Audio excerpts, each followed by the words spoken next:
Hey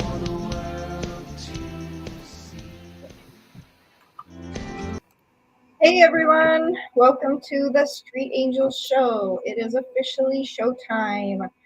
Thank you all for tuning in if you are or watching the replay. I get most of my views from replay.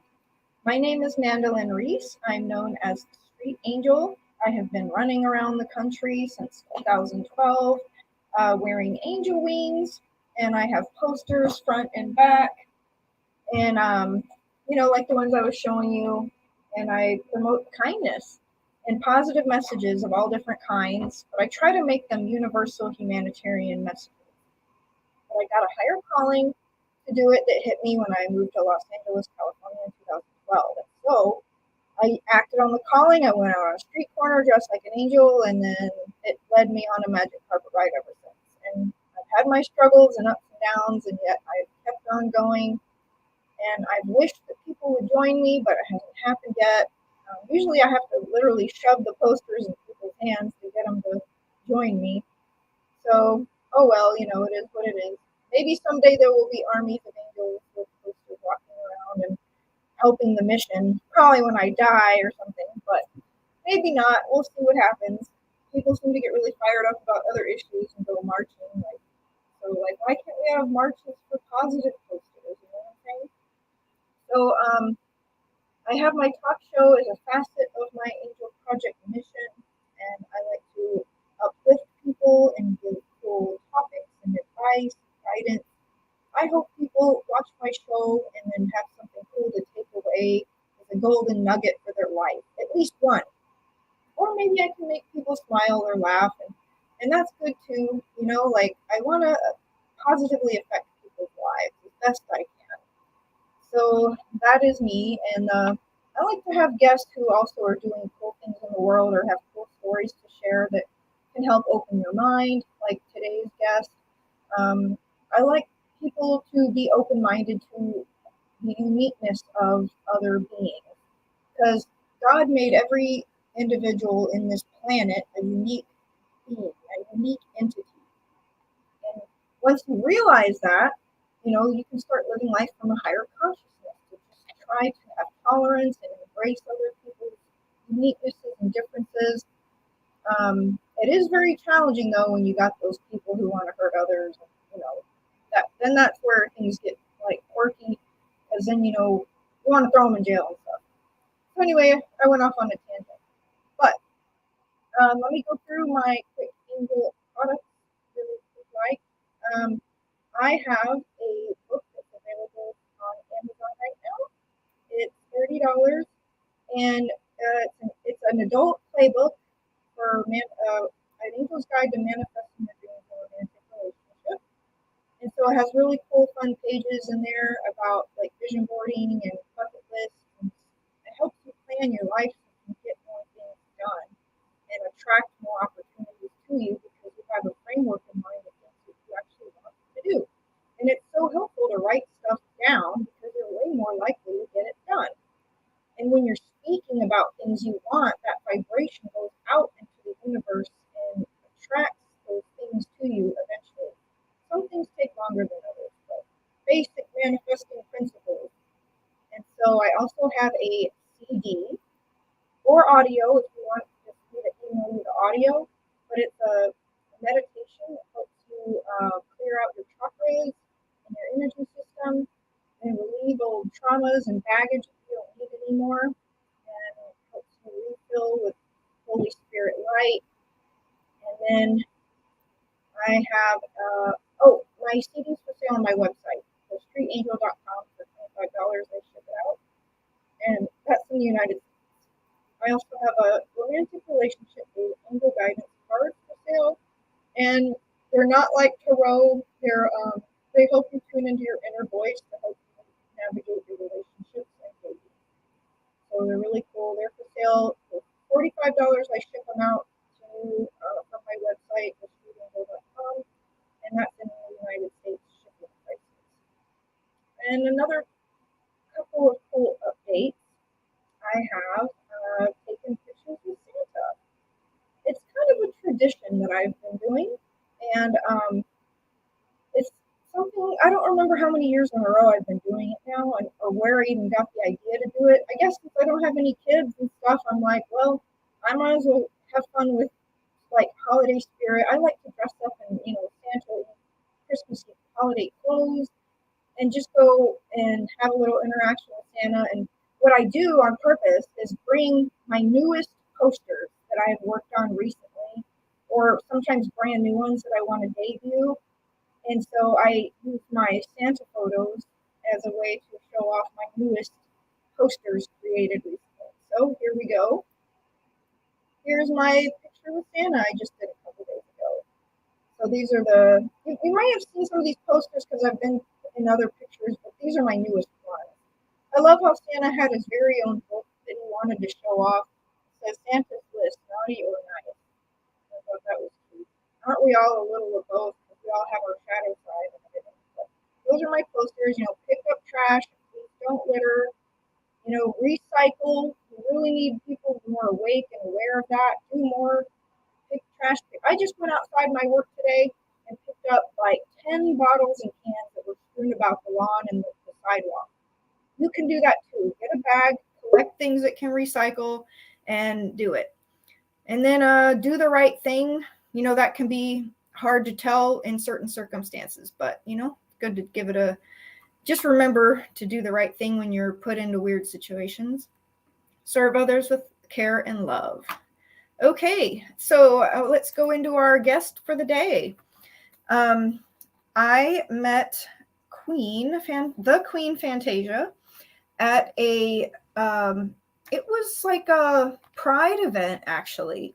And there's this really cool rooftop restaurant bar. Well, no, it's not a restaurant. I think it's just a bar. Rooftop bar called Paramore, downtown San Antonio. And I heard about it at the last minute I have a friend named Spurs Jesus. And we actually went to same high school. And he's kind of got his own little fame on his own because he's well known being Spurs Jesus. He's a big Spurs fan and they all know of him now. So Spurs Jesus had posted that he was going to this event and I got dressed really quick and in rainbowy stuff and I hauled butt over to this Paramore. And then so the Queen Fantasia was there actually on the mic. She was like being MC. And so I have a picture of when we met. And I had my Unity poster, but I actually wanted to show everybody the whole event. So I'm going to let me take that picture out. Okay, so here's the event here. And here's Spurs Jesus. And so I love how he crossed out Spurs and put everyone in rainbow there. So we were well matched for that moment. And there's me and the Queen. And this is just a random person I met who liked my posters. And this is actually an older friend of mine I met at a different event who just happened to be there and I ran into him.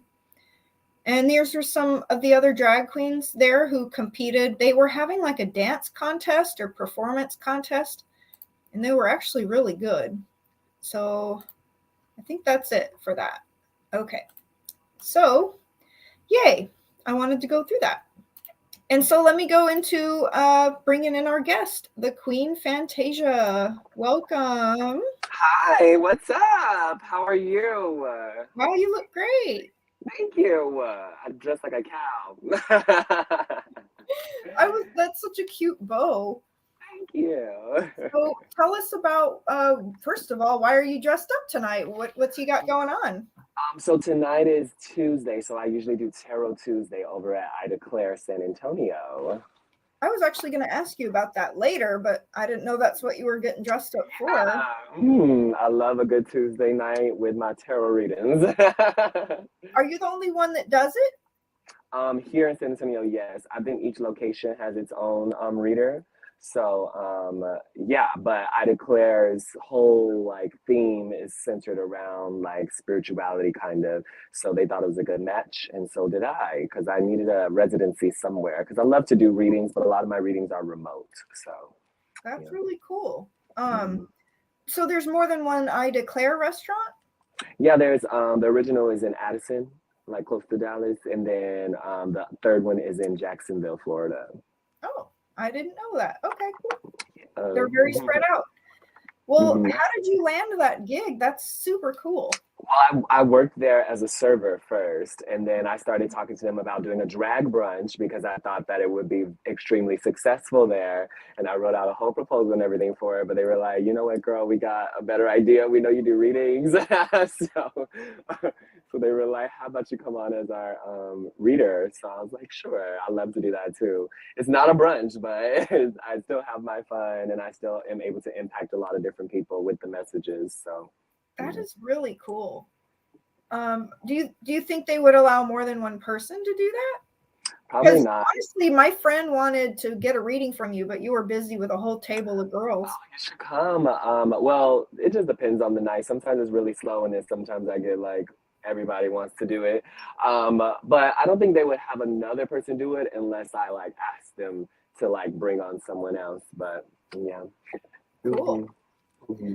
Well, very nice. That's awesome, by the way. And we were hoping like to get a reading, but you were definitely stayed busy the whole time we were there eating. But yeah, I wanted to tell the audience that how what a cool synchronicity it was that I went to eat with a friend, Ida Claire, and Queen just happened to be there. Like Right. came to our table and was like asking, "Hey, you want a reading?" And I was like, "Hey, remember me? Like from the event?" And I was like, "That's a sign." I was like, "I need you next week. You can be my next Mhm. guest." So we set it up. It was like in my face moment. And the weird thing about that was the very spot that the hostess sat me at this table. And I had that night, like earlier that night, I had just done a talk show with a big astrology YouTube star, Raquel Mhm. Spring. And and then on the way home or on the way to Ida Claire, I was telling a friend how on the phone how I'm like a cusp baby of Scorpio and Libra, like super on the cusp between the signs. Yes. And then it's the year, the age of Aquarius, right? So Mhm. the hostess sat me at this table, and then my friend, I had my back to the wall, and my Yeah. friend looked at it and she's like, "Oh my God, right behind you, there's a sign that says Scorpio and then Libra, and then way up at the top is Aquarius." Yeah. I was like, "Oh my gosh, that is freaky weird." That's so funny. Yeah, the celestial rule that I declare has a lot of astrology, and those are on the wall, those specific signs. So that's very funny. It was really trippy for me since I'm a cusp between those two signs. And we were just talking about the age of Aquarius on my show. So it was like trippy. You see, now that's an example for the audience of synchronicity and being like, just like, whoa. Right. So, but how did I wanted to kind of do a little intro for you? Like, how do you want to talk about how you became a drag queen? Well, it was quite the process, but I think essentially all my life I've really identified with my femininity. And I think for a long time I allowed other people to try to like scare me into not expressing it. So it wasn't until I went to college away from home, because I'm from Chicago originally, born and raised. And then I went to college in Claremont, California, which is near Los Angeles. Cool. Um, uh, yeah, so I experienced a lot of freedom there that I had never had before. And a lot of that came with me just being like, okay, well, I'm just going to be myself. Mhm. And that came with me being taking on a little bit more of a feminine persona. And then, like Halloween, I think my junior year, I sort of did some cross dressing, but it wasn't anything too dramatic. I was dressed up like Poison Ivy, but I didn't have on any makeup, and I was bald, so it was like halfway there. And then I studied abroad in London, so I went Halloween that year. I dressed up like the Wicked Witch of the West, and that was a little more extravagant. But it wasn't until I graduated college and then I moved to Iowa City, Iowa. I got a job there working at a nonprofit organization, and I went to their only gay club that they have there. And I was just in awe at some of the queens. They were so funny, they were entertaining. Like, I really thought, like, wow, I can do this. So they had a little competition where you could join the competition and you could be dressed up. Basically, you didn't have to do anything but come and bring some people. So I did that, and it was amazing. My mom came and cried her eyes out, Aw. and that kind of kicked off the rest of my career. I entered their little competition called Sasha Bell's Drag Race. which Sasha Bell was on RuPaul's Drag Race. So she has her own like mini version of that. So I entered that competition and just hit the ground running with drag and trying to incorporate my musical theater background, my church background, my writing background, and started to create my own things from the art form. So now, fast forward 6 years later, and I'm here in San Antonio, transitioned to doing bigger things. That's So really yeah. cool. Like, do you pretty much dress feminine every day now? No, so I do drag probably about three to, if it's a busy week, 5 times a week. Oh wow. So no matter what, I'll have at least three bookings. So I try to balance my drag because I'm not a trans woman. I'm just a drag character. And I do consider myself non-binary. So I am in between masculinity and femininity a lot. But when I'm out of drag, I do present a lot more masculine than I used to, especially because now that I have Fantasia to sort of express that feminine energy, when I'm like not in drag, I feel a lot more like, you know, masculine. So That's really cool. Yeah, that yeah, was one I of the like the questions balance. I was going to ask you, was if you could try to explain some of the possible differences between like a trans person and a drag queen. Like, Yeah, I get this a lot because a lot of people get confused, which is, of course, like we live in an age where everyone is identifying as different things and seeing what they resonate with. So I don't mind the questions at all. But a lot of people would just always ask me, do you want to be a girl or are you going to transition? Things like that.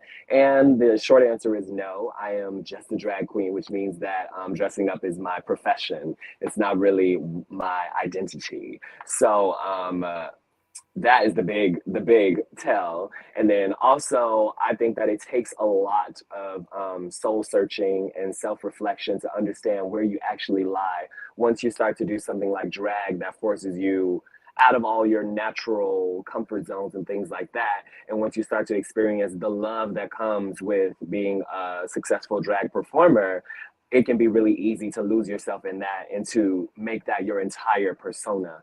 I have this conversation with a lot of younger queens who are sort of straddling that line between transness and just being femme or just being, their natural selves. And a lot of them don't ask those deep questions like, are you doing this for you or are you doing this for others? Are you doing this for your own validation or because you want someone to think that you're sexy or you want someone to think that you're valuable or because that is definitely rooted in a lot of these things. A lot of us gay people grow up and we don't have these outlets to explore. So once we're older, we just jump into things and we don't necessarily take the time that's needed to really sort through where we are as individuals on our journey and if it makes sense for us. So that, just like me, that was a conversation that I had with my mom after she cried at that show that I did. And I was asking her, why are you crying afterwards? And she was like, you just think that your child is going to be a certain way and you are not that way. And she asked me straight up, she said, do you want to be a woman? And I literally said, no. But I was confused at that time because I really didn't know if that's what I wanted. But I did know that I liked being a man. So I was like, at a loss for words, really. But now I can more articulate it. And it was just this deep need that I always had to resonate with my femininity. Growing up Black, growing up gay in a Black community, it's very hard to live your life as a feminine creature. I'll just say that. So, yeah, yeah. drag and transness aren't mutually exclusive, but they are not the same. And I appreciate you being so articulate about that, because every being is different. I actually was talking about that before you got into the show. Like, every person's journey can be different. Like, Yeah, each drag queen like could have a different sexuality, or a different even like gender desire, or maybe exactly. they are in the process of being transitional. Like, and that's why I want to discuss, like, somebody who's open and about it like you, how we can talk about with the audience to try to encourage people to just have an open mind, an open Mhm. heart, have compassion for other people's journeys and what they're experimenting with or exploring, with the way that they present in the world. And Right. you know, and we change clothes every single day. And Mm-hmm. I think, you know, people who do stuff like trans dress or drag queen, it's like it's just a grander expression, you know, that maybe stands out more than someone else who's just putting on like a cop outfit. You know what I'm saying? Mm-hmm. Just trying to be like basic understanding principles of people. Yeah, no, for sure. I think transness at its core is the identity of the person. It's their everyday lived experience. So whenever we get into drag talks, we have to understand that we are talking about the profession, the art, that is behind it. So anybody can do drag, right? But that doesn't have any bearing on their sexuality or their identity, things like that. Drag is meant to be, like you said, an exaggerated expression of some sort of character that we're creating, and they have various sort of needs or various ways in which we call upon those characters. So I think that definitely we as a people have to sort of get out of the judgment behind what we see. I mean, I'll just touch on this a little bit because it's been a hot issue in the community right now. The fact that drag is under attack at the moment, just like our LGBTQ lives have been for so long, but now specifically legislature is being built around anti-transness and anti-drag because people associate them as the same. They're very uneducated when it comes to these things.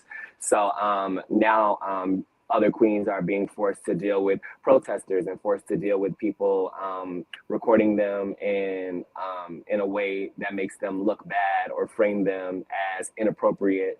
Try to make it seem like we have some connection to grooming children and things like that. So there is a lot going on in the public narrative about what drag is and what us queens do. Um, uh, and I just want to negate all of that Right. because as someone who consistently has all ages shows and who I started out being a dance instructor for the youth. And I worked with second to fifth graders for a long time. I also worked with high school students for a long time. And it just really hurts my heart when narratives are being created as if what I'm doing is indicative of me trying to do anything with these children other than have them express themselves in the way that they see fit. Because I Right. think the purpose of children going to see drag queens at all ages events or going to the little drag story times or anything, prides even, the point is that we've lived so long with seeing LGBT people as the other.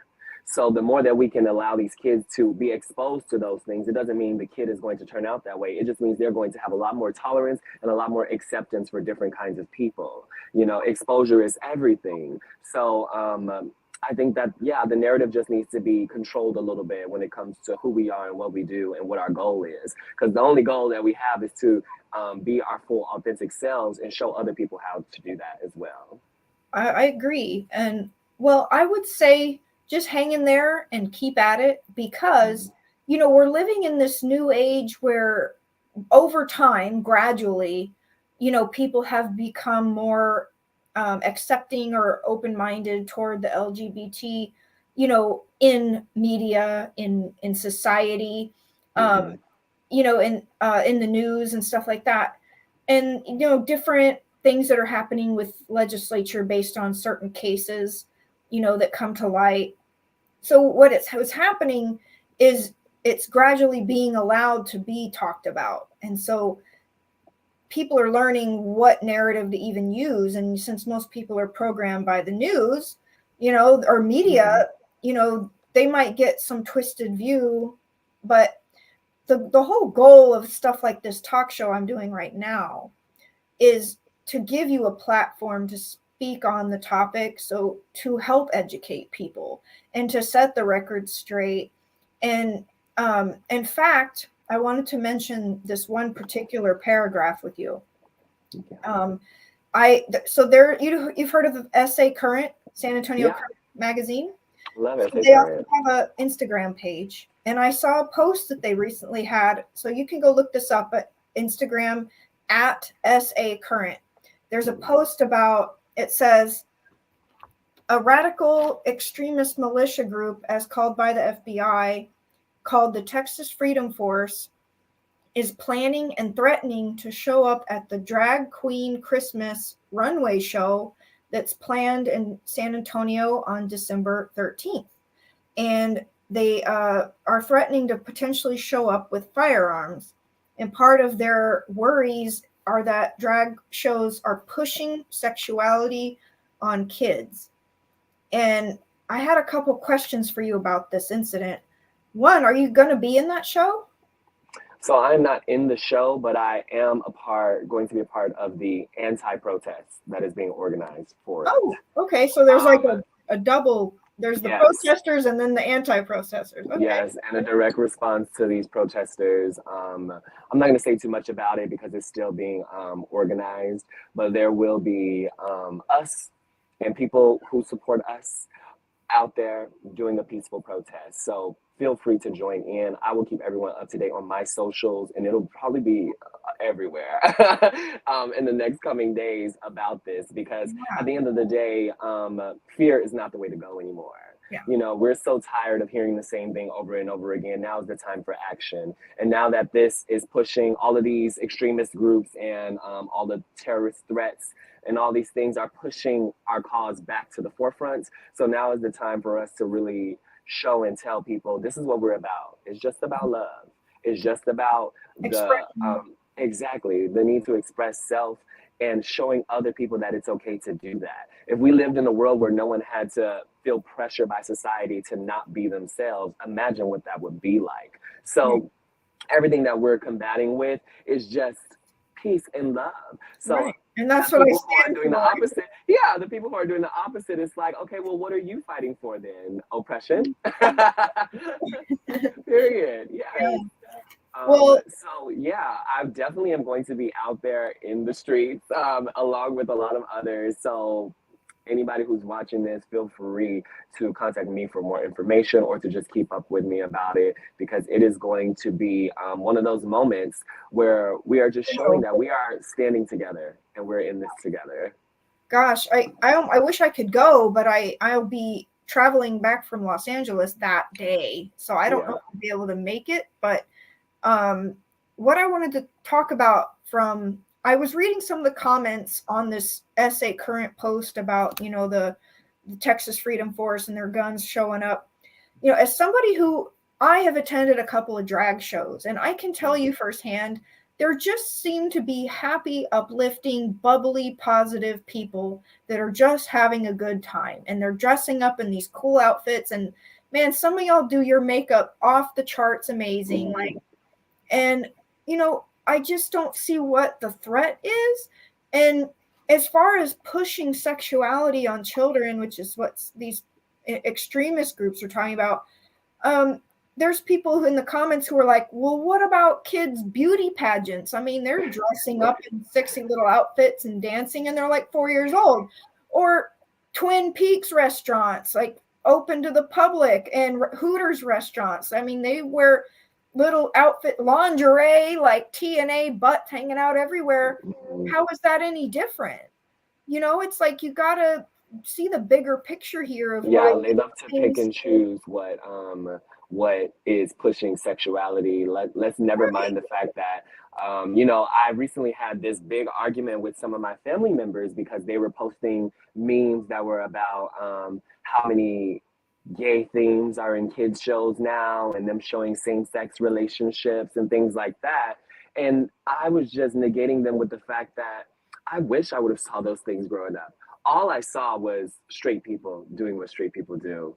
And y'all didn't tell me that that was pushing sexuality on me. I still turned out gay, of course. So clearly there's something not working if everything is geared towards you believing that the heterosexual lifestyle is the best lifestyle, but I still chose a different lifestyle. So there's just lots of arguments that try to force a negativity on anything that is outwardly LGBT. And it's like, okay, well, we have to unpack all these other things if you feel like we're affecting children in that way. Like I said, I was a cheerleading coach. I don't think I liked the way that the girls were dressed up sometimes with their high ponytails and their lipstick and their short skirts. They're babies, you know. At the end of the day, parents love that. They're like, oh, look at my baby. She's so adult, you know, she's so cute. So it's like, when an LGBT child expresses themselves, why does it have to be sexual? Why do we have to frame it in that direction? What makes you think that that child, it's still a child, it's not thinking in the way that adults are thinking? So, for example, in Del Rio, I was just at their Pride event a couple months ago, and there's this picture floating around of me getting $1 from this little girl, and she has the biggest smile on her face.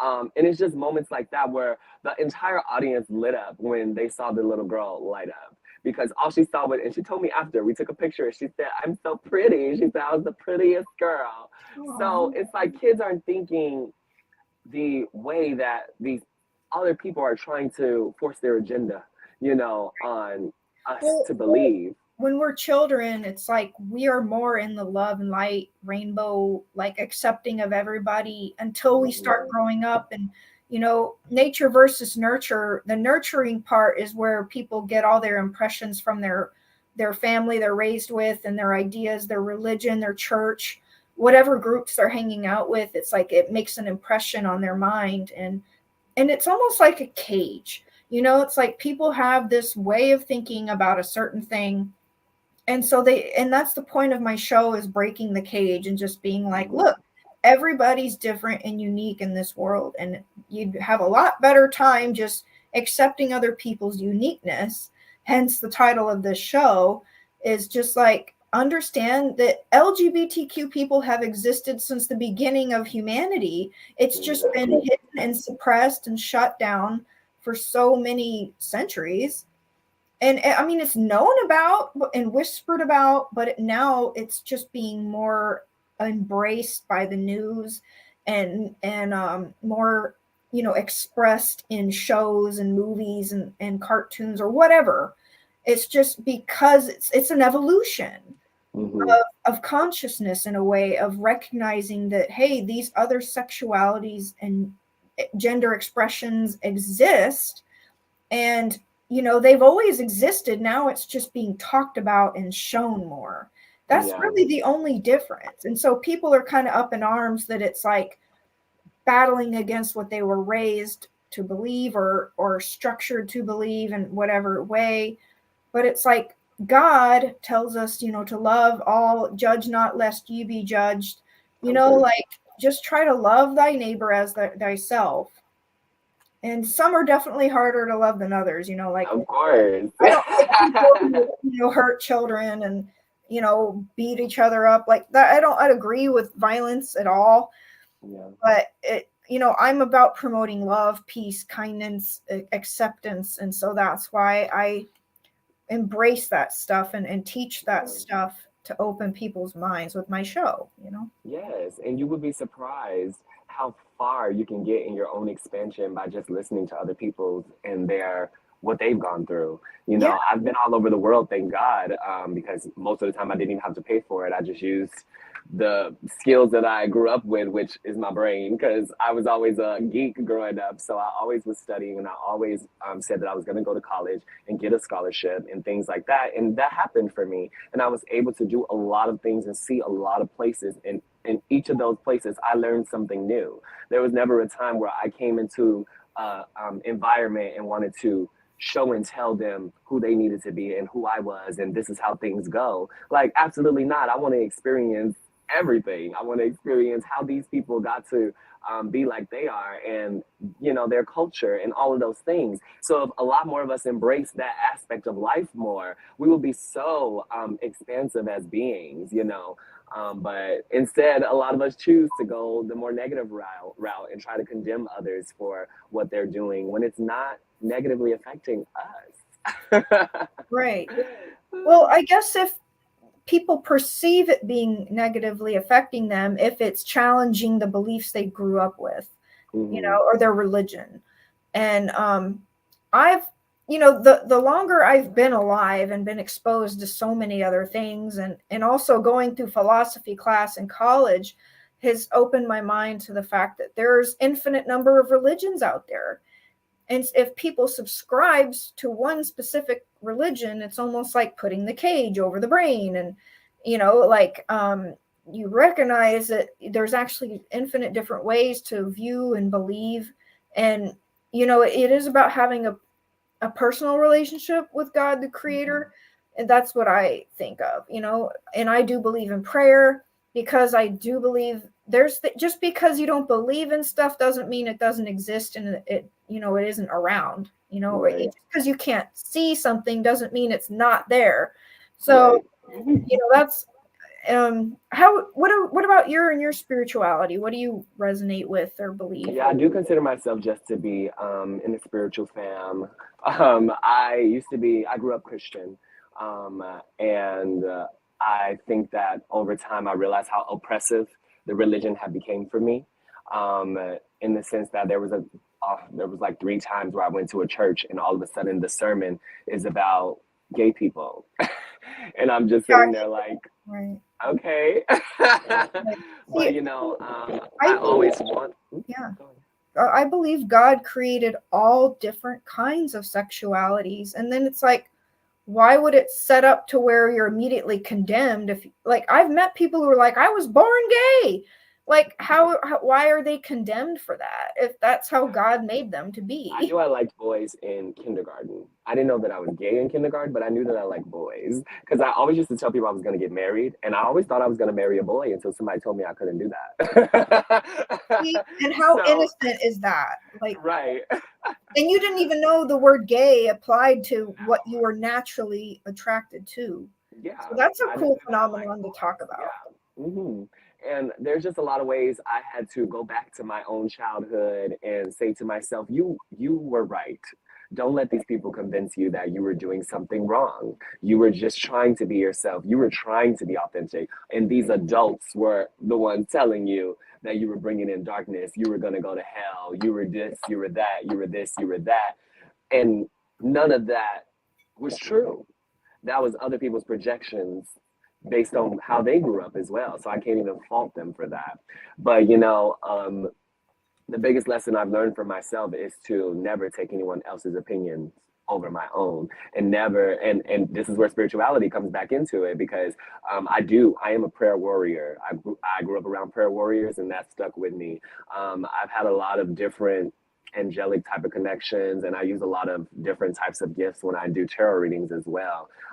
Some that I can explain and some that I can't really explain. It just happens, but I like it that way. I don't care to have to explain everything away and bring it down to a science and make it make sense all the time. That is not necessary for my understanding of it. It's about the feeling, it's about the experience. So yeah, spirituality is something that I um, have come to a greater like expression of in different ways, but it has definitely saved my life a lot of times too. Yeah. Yeah. Just to bounce to one other thing I wanted to ask you about, you have a podcast or a talk show as well, right? Mhm. It's actually been on hiatus right now, Okay. but the Queen Show is a live talk show that happens at the Artist and Craft Bar every other Thursday. And I've sort of transformed it into a game night, and we do like a drag me out event where we take anyone who wants to do drag for the first time and they compete against each other. So that's been really fun. The reason why I started the Queen Show was during the pandemic. I wanted to have a show that talked about what I thought was important, and especially through a drag queen lens. So me and my close friends would just like, do the podcast every week. And then once we were able to be out again, I proposed it being at the Pegasus nightclub. So it was there for a whole year. And now we've been at the Artisan for it was almost a year too. So it's been a while. Cool. But I had to focus on other things, which I'll briefly tell you. The biggest thing that I'm working on right now is my next musical. It's called Eternal Voices, and I'm a playwright. That is what I consider myself to be the best at. And I've done another production called Don't Drag Me Into You, which happened right before the pandemic, and we couldn't do any more shows because of lockdown and things like that. So I transitioned to making it like a film series, a little mini episode web series that lasted for 8 episodes. And then now I'm trying to get back into live performances of, my musical work, because I think it's important to have people who are sharing these stories from queer people and from Black people, from other POC and the community, the things that I know that the community needs to hear, sort of in an artistic lens, so they can sort of digest it a little better, and so that they can have these conversations amongst each other. That's really my goal with it. So I've kind of had to take a step back with some of my things, like the Queen show, in exchange for making room for that. But yeah, that's really cool. And just so the audience knows, POC is people of color, right? yes. Cool. Well, that's awesome.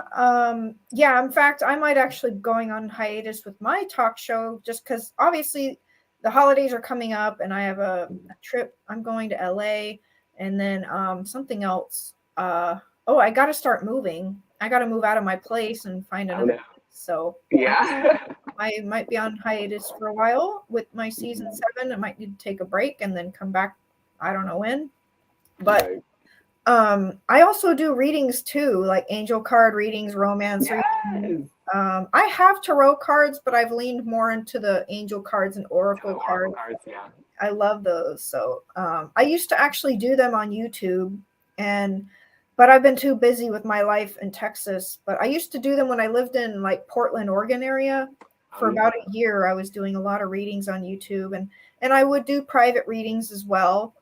And every once in a while, I do get a private reading request. So, in case the audience is interested, I also do angel card and romance readings and coachings and stuff Yeah. online. So, you could just message me and ask. What sort of stuff do you specialize in? So I do, you mean in terms of my readings? Yes. So I do a lot of spiritual healing readings. I do a lot of like, what kind of gifts do you have, or what are things you need to release? Just things that help in overall like self growth and awareness.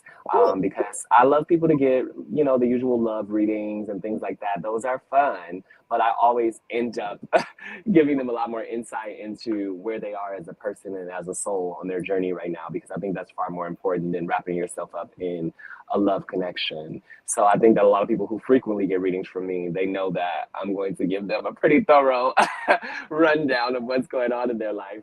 So I just love being able to connect with people like that. I'm primarily claircognizant as well as clairsentient, a little bit clairvoyant, but that only comes like in dreams sometimes. And I've always been able to read people's auras. So Cool. I sort of channeled all those things into the way that I do readings. But yeah. Do you want to tell people what clairaudience and what all that means? Yeah, so different clairs are just like whatever that psychic ability specialty is. So like when I say claircognizance, that means the gift of knowing, essentially. So a lot of times when I'm doing readings, for instance, I just know this this is what it is. You get I like can downloads get a and stuff. hard, yeah, strong downloads that tell me this is what it is. And then sometimes I get just like the feeling of things, or like and I can sort of explain it that way as well. And that's more clairsentience. You mentioned clairaudience, which is hearing. A lot of readers do have like the hearing ability as well.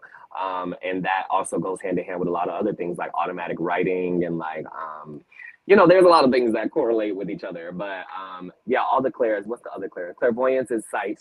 So anything that involves visions, or that's the most popular one that has been popularized throughout the media and things like that. But yeah, there's different ways to strengthen your gifts if you're interested. I use crystals a lot. I also do a lot of work with candles and things like that. So just like little enhancements to get me centered. Have you ever seen anything about my aura, just out of curiosity? Oh, I can sense, first of all, I don't know why I want to say creamy. It feels like molasses, or like um, something stretchable, like taffy, around your aura, which happens sometimes when I try to channel a color, I'll get a texture or something like that. But to me, this means that you're kind of malleable, that you're sort of someone who can absorb a lot and also give a lot, you know, very in a reciprocal energy a lot of the times. Mhm. And I'm getting the colors yellow, I'm getting the colors brown, and I'm getting the color orange. So yellow reminds me of the sun and it reminds me of happiness and jubilance. Orange reminds me of ambiguity and being in between things, but being passionate about those things. And brown reminds me of groundedness, reminds me of or needing to ground. So I think if you got a reading for me, it'll be very interesting because I'm already getting a lot of downloads. That's cool. I love that. Yeah. So, how do people like contact you, or how do you prefer to be contacted if they wanted to schedule a reading with you or something? Yeah, people can message me on any platform that's under the Queen Fantasia. I'll respond almost to any of them. Well, not almost. I'll respond to any of them. And usually, as soon as someone messages me about a reading, I'll send them my little document that talks about the types of readings that I do. It has like a master list of different ones if you can't think of something, or you can just get a general reading, and it has just like general instructions. But yeah, so if you ever want to get a reading from me, you can book it, and it takes me 3 days usually from the time that the payment is submitted. 3 days, you'll have your reading or less. Is your email thequeenfantasia@gmail.com? Yes, ma'am. Okay, I can scroll that on the bottom there. Yes. Okay, so if you want to contact the Queen Fantasia for whatever reason, hopefully very positive, uplifting, supportive things, and schedule Yes. a reading. Do you all you said you get bookings to be a drag queen? Are you like a dancer performer for a living? Mostly. So I consider my job overall to be a performance artist. So I put that under my drag performances. Usually, when I'm just booked in drag, it's just a few dance numbers. But I'm also a singer and a writer, like I said, and I also make a lot from my tarot commissions. So I'm just like, overall, this is the realm that I'm in. Usually, I take some odd jobs here and there, but yeah, it's just one of those things that I'm extremely passionate about, and I'm extremely good at it, I've found, because I'm very critical of myself, and if I wasn't good at it, I wouldn't be doing it. Yeah. Well, and I'm sure people can tell, like you are very well spoken and articulate, so I can see how you can do really good readings for people. That's cool. Have you ever faced any bullying or haters just being yourself? I mean, yes. I mean, I think that the biggest. And I have some posters for that. Okay, stop bullying. There's no need to bully. Usually, bullies are just people who are insecure about themselves and going through a lot. Hurt people hurt people. So, as an adult, I understand that. But as a younger person, I did not understand that. So, yeah, stand up for yourself and others. This is why I'm so passionate about what's going on right now in the drag community, is because I take it personally when people come from my community. And I'm not the scared little boy who used to hide behind the words gay and the words, you know, that people like to throw out to sort of discount you. Like, those are strengths now. I name myself the Queen because my boy name is King, and people used to call me Queen growing up as a slur. Oh. So when I became a drag queen, my mentor said, well, your name should be the Queen because you're that girl, and they always knew you were. And I said, you're right. Yeah, So, I like yeah, you have to sort of take back your own narrative from these haters and people who can't find love within themselves. Don't let anyone dim your light. Okay. so important.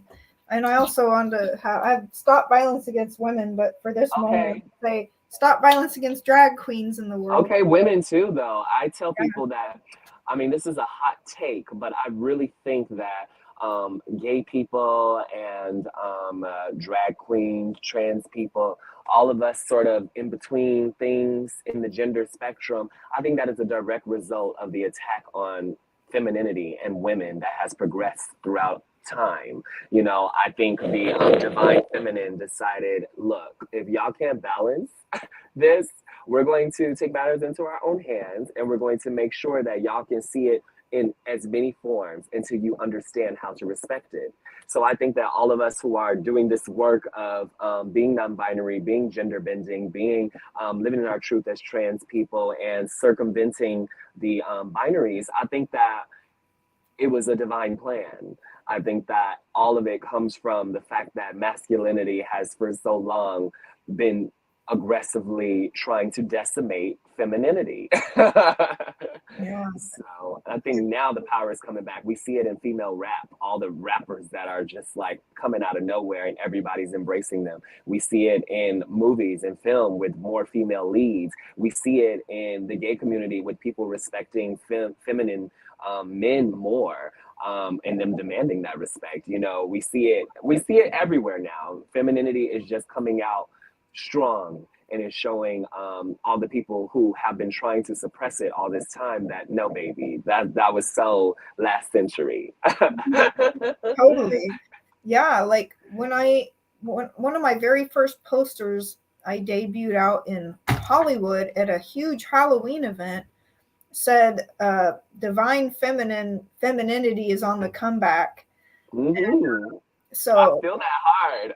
I feel like that's a part of the new age is, we got to stop this, splitness and this or that and the, masculine being on the top. And it's like, no, it's actually supposed to be everybody is Equal. equal and matters. And like everybody should have rights and justice and integrity and this, and so that's what I'm just striving to do is give y'all a voice that, to I don't like it when they get victimized just for being who they are. And, you know, I don't know. It just And that sucks. means so much. Like, no, it means so much as an ally to the community that you are making sure that whatever platform you have is allowed to express these kinds of things because there's still just so much ignorance in the world.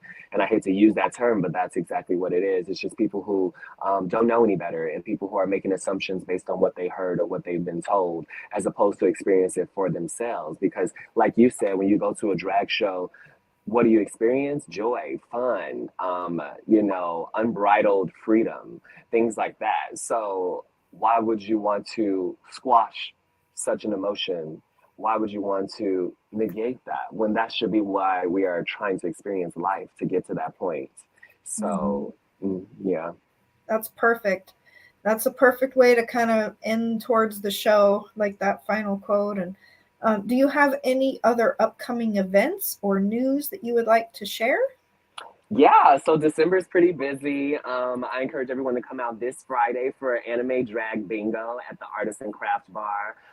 We do drag bingo every 2 weeks. So this one will be December 9th, and then we have one right before New Year's on December 30th. But that one will be a little more fancy event. Anime, we encourage people to dress up in cosplay if you like any animes. I think the special of the day is going to be My Hero Academia, which is one of my favorite animes.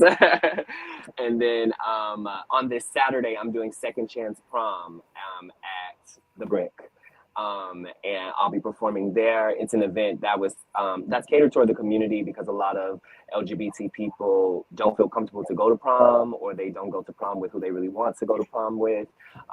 So it's just having that experience in a way that you can frame it yourself and you know that it's a safe space. So I'm excited for that. You can still get tickets for that. I think they're close to being sold out, but you can still get tickets, I think. That's So you really can look that cool. up under me too. It's like a fancy formal affair, but Yeah, who you want to be with or dressed how you want to be dressed. exactly. Super cool. Well, I just Yeah. want to end with my last poster. Make sure y'all are spreading kindness out in the world and um, just be kind to others, be kind to your drag queens in the world and trans, and just try to be more accepting of others and embrace others' uniqueness. And that is the message of the street angel for the evening. Yes. So I Thank you will so go much ahead for and having me, love. you're so welcome, and thank you for your time. I'm glad we could get this to work out. It was super Yes. great show. Make sure you share it so we can get more people to open their minds and just be accepting. Anti-bullying, that's the mission. So Honey, yes. thank you, audience, for watching, and God bless everybody. In case I don't see you, have a Merry Christmas and Happy Holidays, Happy New Year. All right.